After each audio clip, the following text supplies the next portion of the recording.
Shabbat Shalom, everybody. It is such a privilege for Elias and Michelle and Dan and me to be with you in our favorite space, the Gann Chapel. We are taping this podcast on Wednesday, January the 31st, and it is going to be shown this coming Shabbat, Parshat Yitro, when we stand at Sinai. So, colleagues, before we do the blessing, to thank God for the gift of learning Torah together, I wanted to frame this class and talk a little bit about the creative process. I had hoped for a respite from Israel. I had hoped for a respite from darkness, because I was going to talk instead about last week's portion and this week's portion, which raised the issue of transformation, which is the Israelites experience something that should be transformational. They should be fundamentally different on the other side of it. Last week, it was the splitting of the Sea of Reeds. They should be different on the other side of it. What a miracle. Wall of water to the left and to the right. They're saved. Their tormentors are dead. They're saved. They should be different on the other end of it, and they're not. And then this week's portion, we stand at Sinai, and they get the Torah, and God comes down, and their senses are so alive that they can hear the lightning and they can see the thunder. They're just alive. And you would think they should be transformed by Sinai, but they are conspicuously not transformed by Sinai. And what I thought about was, what evoked for me was the voice that I have heard from so many parents, which is, I spent thousands of dollars sending our kids to day schools. I spent thousands of dollars sending our kids to Jewish summer camp. I spent thousands of dollars sending our kids to Israel on these immersive experiences, and they've emerged and they don't have such a deep connection to Jewish living. And all these transformational experiences, summer camp, day school, Israel experiences, didn't really transform. And I was going to think about that voice in connection with Sea of Reeds and with standing at Sinai, and wonder, why is it that these transformational experiences do not many times transform? And then I realized, wait a minute, October 7th transformed. The worst negative energy experience really transformed. So what I want to do today with you is look at the Sea of Reeds and Sinai. Why do they not transform? What does that teach us about the human condition? Then I want to talk about what is it about October 7th, and we're going to look at some poetry that Rachel Korsim taught us that shows how it deeply transformed and immediately transformed. What does that say about us and the human condition, and where do we go from here in terms of how can we transform this moment into a different and better reality? So let's thank God for the gift of learning Torah together. Baruch atah Adonai Eloheinu melech haolam, asher kiddushanu b'mitzvotav v'tzivanu la'asok b'divrei Torah, v'arev na Adonai Eloheinu et divrei Toratcha b'finu u'b'fi amcha beit Yisrael, v'nihya אנחנו וצאצאינו וצאצאי עמך בית ישראל, כולנו יודעי שמך ולומדי תורתך לשמה. Baruch atah Adonai hamelamed Torah לעמו ישראל. Baruch atah Adonai Eloheinu melech haolam, asher בחר בנו מכל העמים ונתן לנו את תורתו. Baruch atah Adonai noten haTorah. So our first lens is the splitting of the sea. I want to pick up the story at the very end, and then what follows immediately after is just so prismatic and so revealing of the human condition. So this just at the end, I'll read real quick to get us all on the same page, literally. For the horses of Pharaoh with his chariots and horsemen went into the sea, and the Lord turned back on them the waters of the sea, but the Israelites marched on dry ground in the midst of the sea. Then Miriam the prophetess, Aaron's sister, took a timbrel in her hand, and all the women went out after her in dance with timbrels. And Miriam chanted for them, "Sing to the Lord, for he has triumphed gloriously. Horse and driver he has hurled into the sea." Then Moses caused Israel to set out from the Sea of Reeds. They went on into the wilderness of Shur. They traveled 3 days in the wilderness, and they found no water.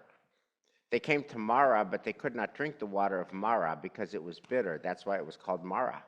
And the people grumbled against Moses, saying, "What shall we drink?" So he cried out to the Lord, and the Lord showed him a piece of wood. He threw it into the water, and the water became sweet. There God made for them a fixed rule, and there God put them to the test.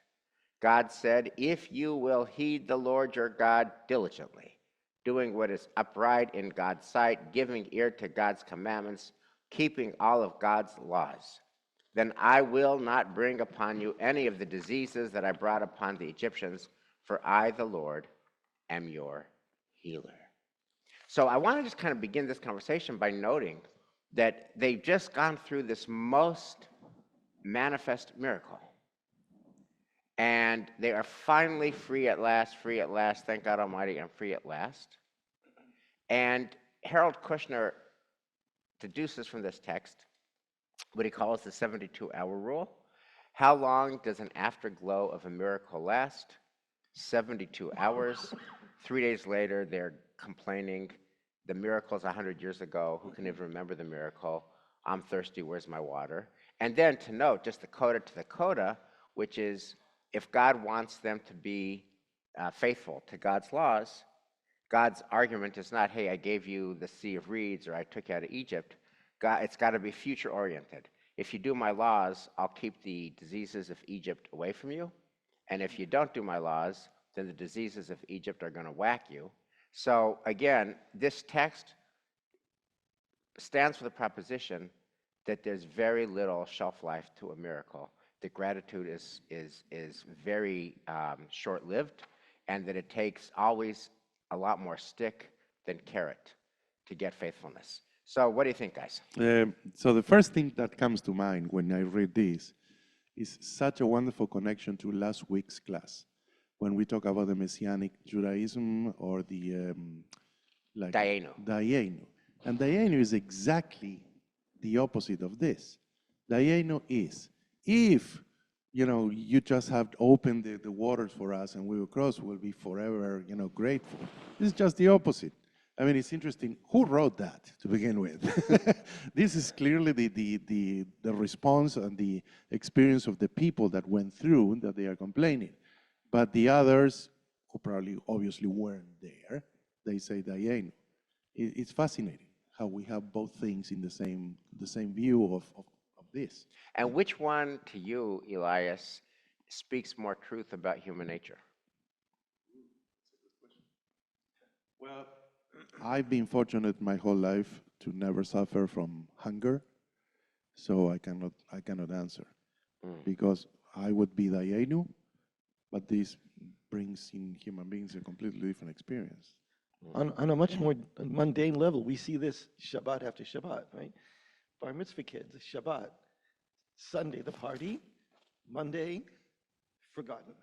I mean, right. So well, actually, no. Actually, no, because this coming Shabbat, this is an advertisement. Thank you. We actually, It's a little jaded, I'm yes, sorry. we actually planned this. This actual Shabbat, we have about more than 20 teens this coming is back trying to to turn lead the tide, yes. services, do the Devar Torahs, and return after that.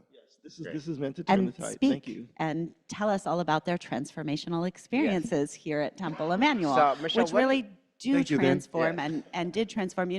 I kind of have a question for you about the definition of transformation, because I believe that one of the things the Torah is trying to tell us is that transformation is not a one and done, that you have to continue to give energy towards your transformation if you want to maintain it. You actually can be transformed and then have it wear off unless you say, wow, I was transformed. I need to do something now that supports that transformation. Absolutely. And if you think about the positive areas of transformation that do transform, they require ongoing commitment. So you get married, you're definitely different on the other end of the chuppah. It's now you're a unit of two, not a unit of one. And you can't just rely on the energy of the chuppah to keep you going. You got to work on it every day. You go from not being a parent to being a parent. God has blessed you with a child. Amazing, greatest gift ever. And it requires day-to-day engagement to keep that miracle strong and fresh. Yeah, and when I read Beshalach, I read that very strongly grounded in there.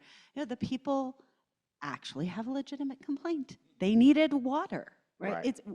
Don't throw them on the bus under the bus for saying, I need water, I need sustenance. Right. Say, wait a minute, how do I meet that need without losing sight that I'm still part of a people that has Right. experienced a miracle and may experience miracles in the future? Right. So I do want to note an asymmetry that a positive experience like getting married, having kids, you know, getting into and going to a wonderful school, or getting into and going on and embarking upon a wonderful career, or the splitting of the Sea of Reeds, creates beautiful energy, but you have to your point, follow up on it and sustain it and deepen it, otherwise it dissipates, all that stuff, right? When the couple gets married and ignores each other, then the marriage doesn't last, etc.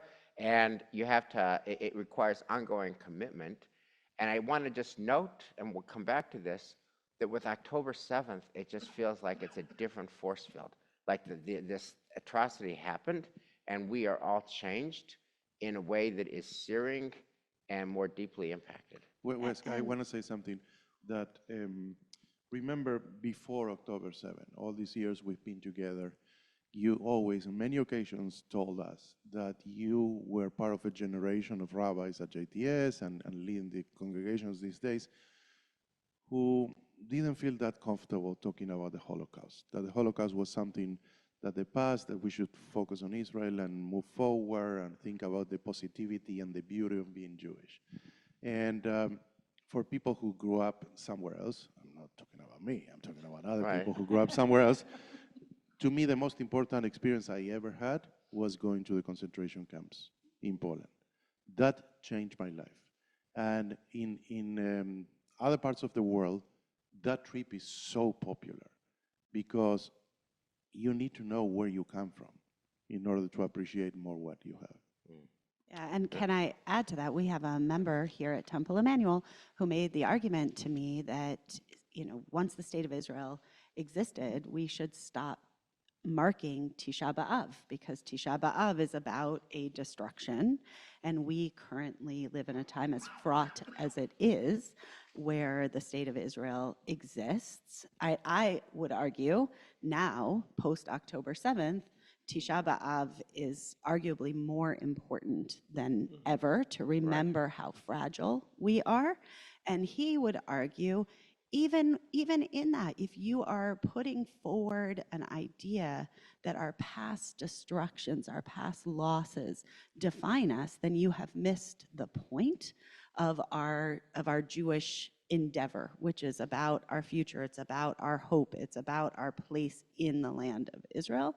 And that is, he would argue, an eternal prospect. And so to add on to what Elias said about the tragedies of our past receding from us, October 7th has transformed us because we are living it. Right. Right now, it is searing for Right. each of us. It has changed the Holocaust from a historical category Yes. to a present reality. And But also, Tisha regarding B'Av Tisha and B'Av doesn't all of matter. the- We're always on vacation. Right. Well, but the other, Right. the other And thing so is- I would just say that the last piece of that really, or the important piece that comes out of it, is that if you were there at the splitting of the sea, right, there is a moment in which it so transforms you, you can't think of anything else. When you are impacted by pain and destruction, that lingers in you, it sears you, it changes you. The Right. real question is, does it change your children? And arguably, right, this will change everyone forever. It's going to change our entire trajectory of our history in ways we can't even imagine. But will they know that they were changed by this in 200 years? Right. That's a question I think the Torah's proposition Right. here comes to answer, that Right. actually we will have to continue to tell It the takes work. story. Okay, so I wanna to pivot now to this week's portion, today's portion, if you're watching this on Shabbos morning, which is standing at Sinai.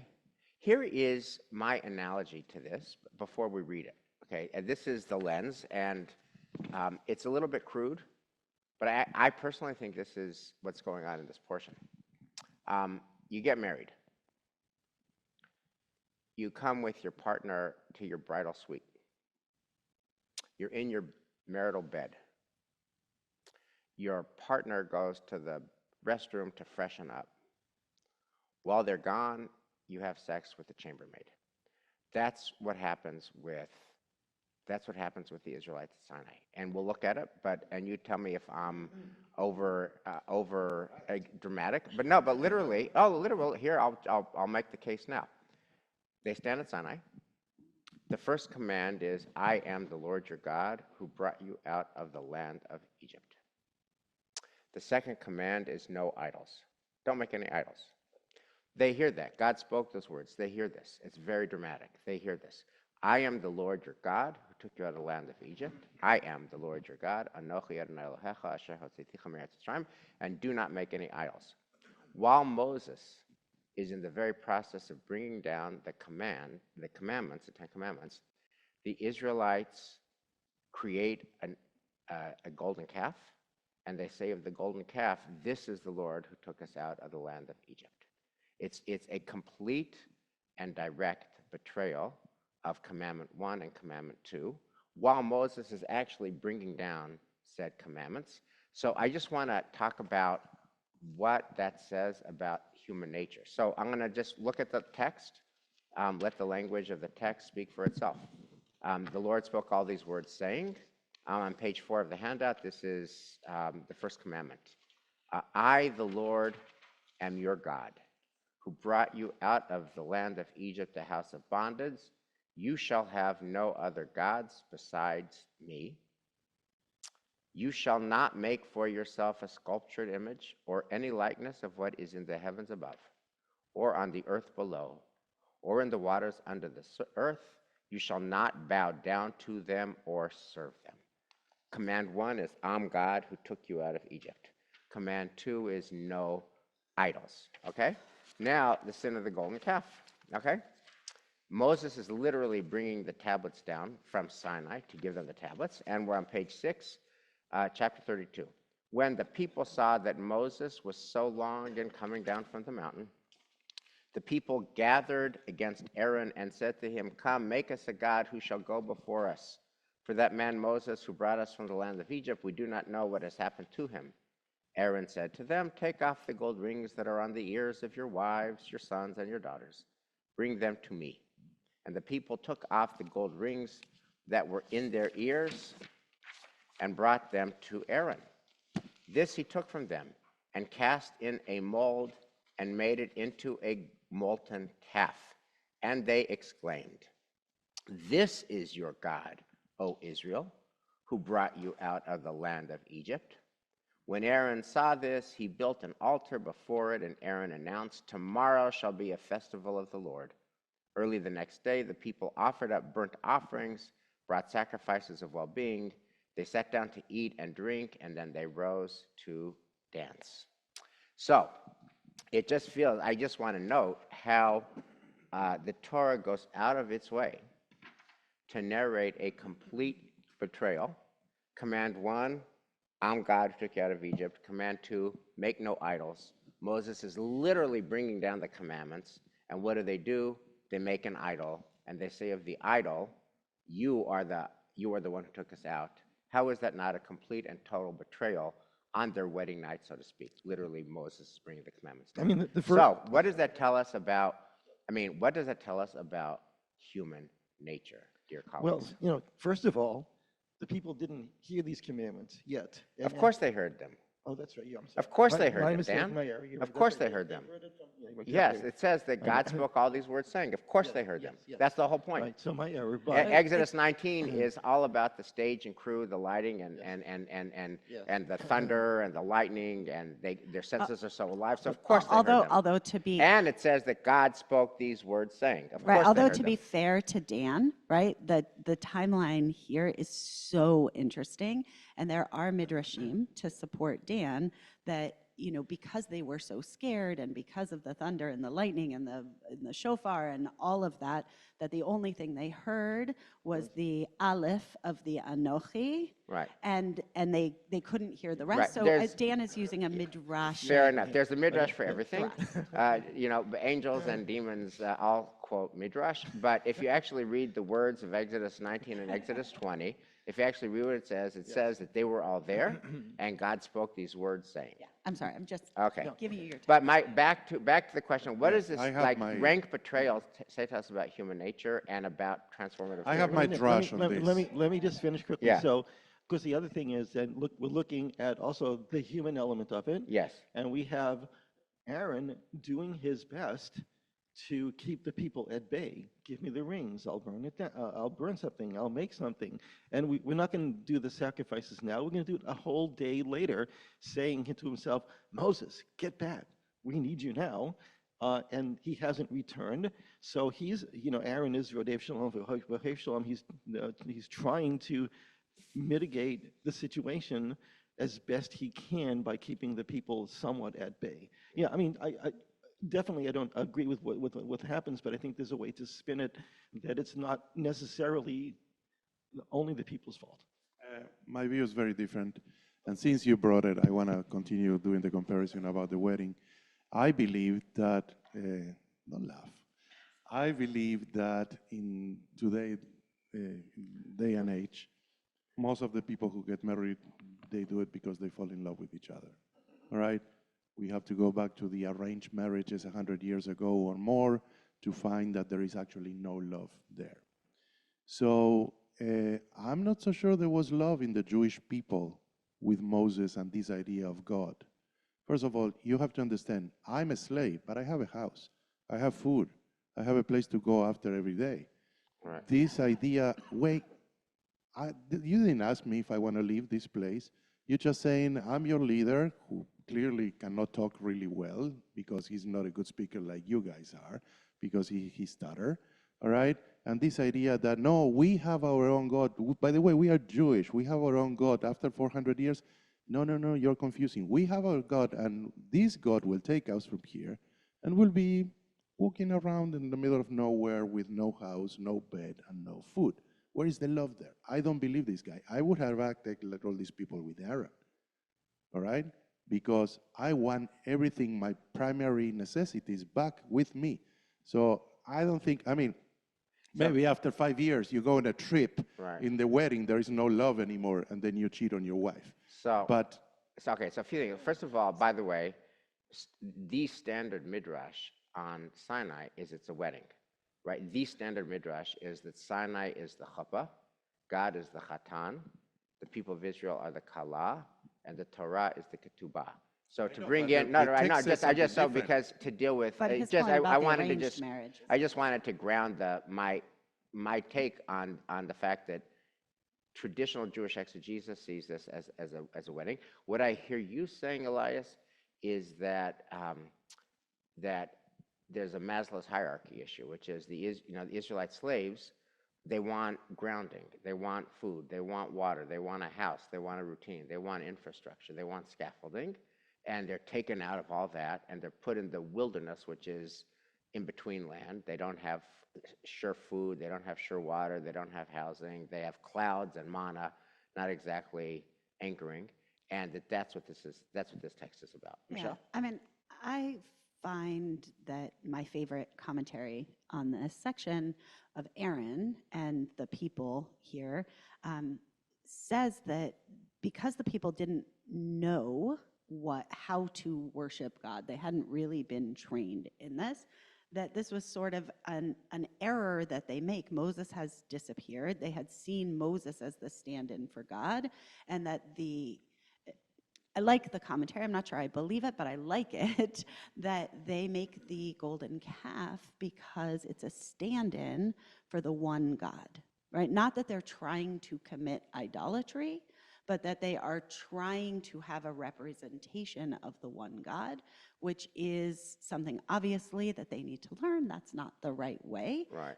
But it's an error rather than So their intention, their mens rea, their intention is not betrayal, it's a nobly intentioned mistake. Or that they simply don't really understand. Chet, right, Right. means missing the mark, right? So- They don't get what's in front of them. Right. And so One this question to me case- that is really important here to put on the table. Oh, I'm sorry. Finish your thought and then. No, I was just saying, so this case is nuanced and challenging through the commentary in a way that I think you're trying to make the point that here they are and they should have had this exquisitely transformational moment. And they like don't. this, this is my one true love. And they instead are cheating on their one true love. But So- if you see that perhaps they're actually not in, that's not what they see that they're doing, then maybe maybe it was transformational. They just didn't direct their transformation. They got scared, they backed off, they weren't sure, they tried to recreate, they made it, Okay. they threw it into a one ditch. question, one Yeah. interesting thing. We should develop another entire class on this. Picking up on what you said then, I'm not so sure that Aaron is trying to keep everybody at bay here. The question will be, what is the real role of Aaron in this whole thing? Is he stabbing back, his brother here and saying, yes, guys, follow me. I'm the real leader, and let's do Okay, this. so Give me your I'll rings." make a deal. We will get to Aaron when we get to that portion, KT. So I want to just step back for a second. We're talking about the power of transformational experiences to transform or not. And I guess my question to you is, and Sinai is supposed to be the transformational experience. It's the covenantal moment. According to classic Jewish interpretation, it's the wedding of God and the Jewish people. And it just feels like it didn't work. Except for for it whatever does. reason. As Well- soon as he gets down, right? They actually do. We're here They actu- today, still following. Yes. Okay. So, this so covenant. hence the question. We're still here following the covenant, but they do the sin of the golden calf. And I guess before we get to Israel and the darker part of this conversation, so we've got the Sea of Reeds, big miracle with kind of a questionable shelf life. And we have standing at Sinai with a very questionable shelf life since, the sin of the golden calf happens while Moses is bringing down the tablets. And I want to channel the voice, like how does this enter the lives of 385 Ward Street? I want to enter the conversations that all of us have had with our parents who say, Rabbi, I need to talk to you. Ken, I need to talk to you. My kid is really disconnected. My kid is disconnected, and I spent thousands of dollars sending them to day school, and thousands of dollars sending them to Israel, and thousands of dollars sending them to Jewish summer camp. And after all that, they just don't seem to care.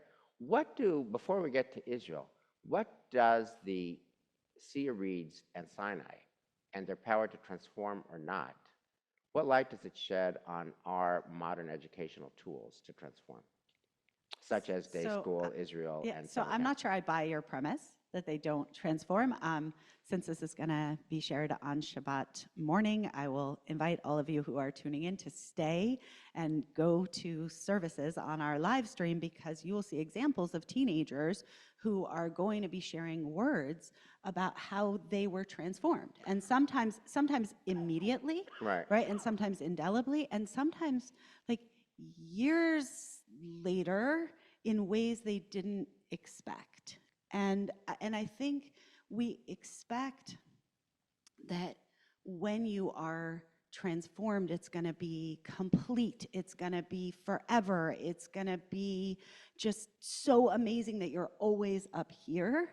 And I think with a lot of our kids, there are seeds that are planted in them, in camp, in meeting with the cantors for their bar mitzvahs. We've had brides and grooms who have come back to us. They haven't stepped into a shul in, 10, 12, 15 years. And they'll come back and say, Dan was my bar mitzvah tutor. Will you teach me the aliyah for my ufraf?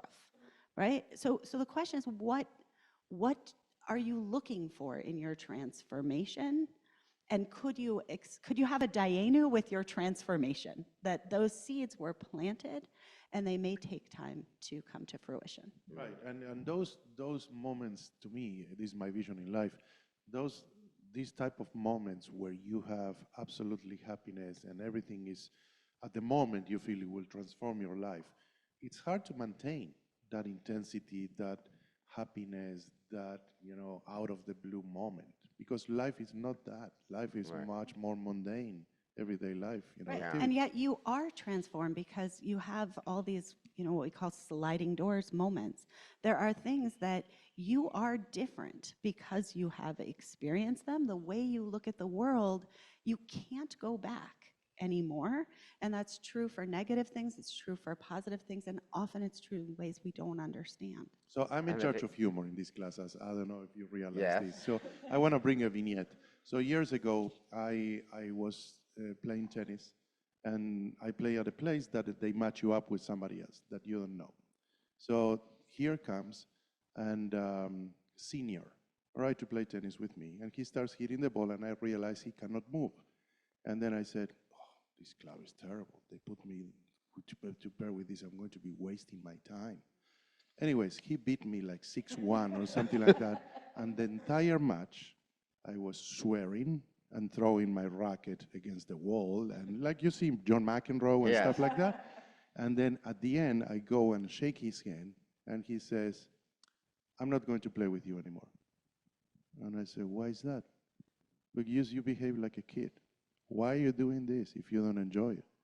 Don't you have a day job? This is supposed to be a time for you to enjoy. And you're playing like that? You should be embarrassed. I couldn't say a word. And that was transformation. I never done that anymore in my life. Wow. And Because what it really made me realize how stupid I was.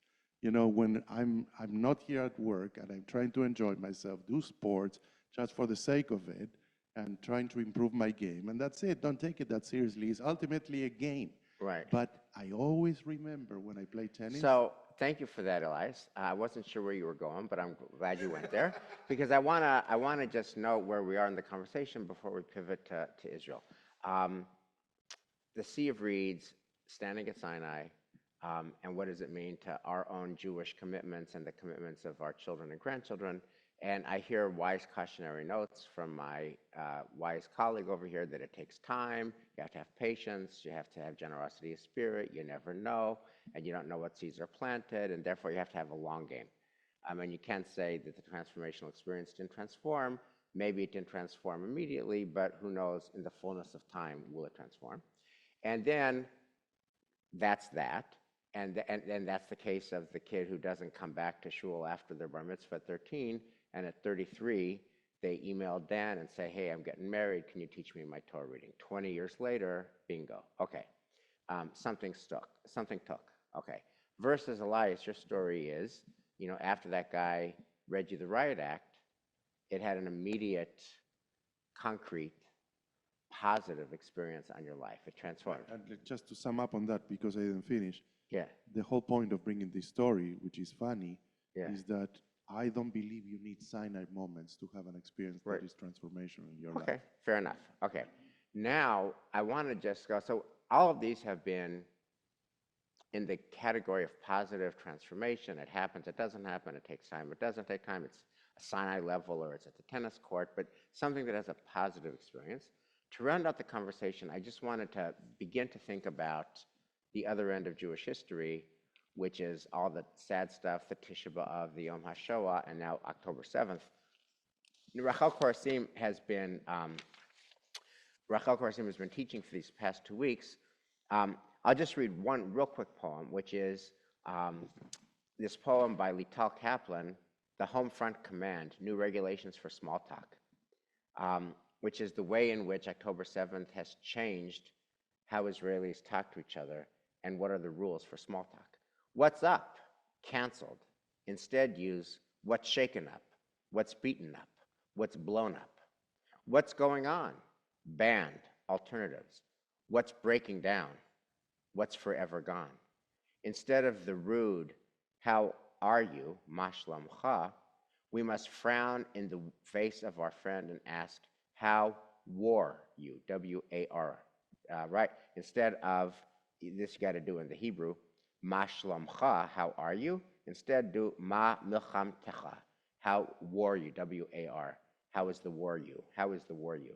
And instead of the standard response forbidden by strict veto power, I'm fine in fact, It is required to say, everything is cracked, and the truthful ones will answer, everything is shattered, everything is shattered. And here, instead of hakol beseder, everything is in order, it's hakol beshever, everything is broken. Hakol beseder, everything is in order, banned. Hakol beshever, everything is broken, everything is shattered. That's the new language. So here you have October 7th that does the immediate, total, powerful transformation in how Israelis speak and how they feel. Israel's not the same. Israelis are not the same. That's the whole theme of Rachel Korsim's poetry over these 2 weeks. And I just want to think out loud with you about the nature of positive energy transformation, which feels like it takes a very long time to come home to roost, or can take a very long time to come home to roost, and negative energy transformation, which is just immediate. And what do you think about that when you think about the difference between positive and negative energy transformations? I was going to say, earlier Michelle had brought up the point that Shirat Hayam, crossing the sea, the Seret HaDibrot, are all monumental, joyous occasions, and they dissipate quickly. But then Elias had brought up also Tisha B'Av, which continues to resonate through history. So, Michelle, actually. What? She brought it Oh, up. Lisa, I'm sorry, Michelle. Thank you. So I was thinking that your idea of transformation that sticks longer may have to do with the type of event. If it's more of a searing, perhaps negative event, it may in fact be, take hold more quickly and remain longer than the Shirat Hayam and the Seret HaDibrot. Yeah. Colin, any close thoughts? Look, to say any of the things that are captured in this poem is so real. To say how broken the world is, how broken Israelis are, how broken those of us in the diaspora are, that is 100% accurate. And, right, I think in much the way that when we experience any tragedy in the world, it doesn't just transform us, it breaks us, it changes us in the way of a broken limb, some of which will heal and some of which will never heal. There are breaks that just never heal.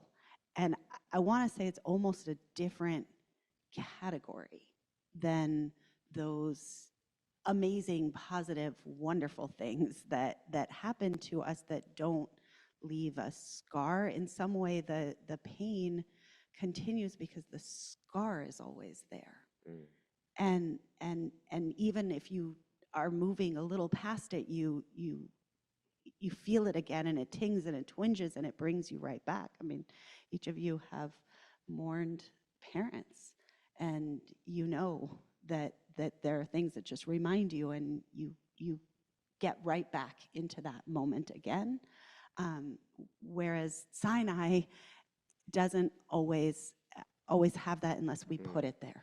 Yeah, I agree with you, Michelle. So, I mean, in the recent 20, 25 years, 9/11 happened. And that was transformational, not only because of the pain, but because the airport started to be completely different, right? The Tree of Life Synagogue happened, and that was transformational because we started with security in our And building. fobs and guards. and all Right, that. right. That was transformational. So, although, and I'm going to pick a little bit, going to a fantasy world and the extreme to a fantasy world, and in a way, it's silly, this comparison, but the transformational event with what happened on October 7 will be that magically, all of a sudden, these people come back alive. That will be the real transformation, and in a positive way. So that is the only way that I see comparing such a tragedy, because that is not comparable with Sinai. That is not comparable to our wedding day. You are talking about death and destruction and so many lives ruined forever. Right. And the only way that in any fantasy world will be like all of a sudden they come back. Let me take your impulse and not do in a fantasy world because they're not coming back. But how can we take that impulse and make it live? So I want to close with an observation and a sharing. The observation is that we, the Jewish people, have done this, right? Because we had the worst thing that ever happened to us from 1941 to 1945. 1/3 of us were murdered. 6 million of us were murdered. And 3 years later, the best thing that ever happened to us happened. The state of Israel was founded and was established, right? So when you think about it, the move of the Jewish people is you take from the worst, and somehow it doesn't, you always remember, you never forget, it will always define you, but it defines you in a resilient, strong, hopeful way. You go from the Shoah to HaTikva, and 3 years later, you found the state of Israel. It didn't bring the 6 million back. They don't come back.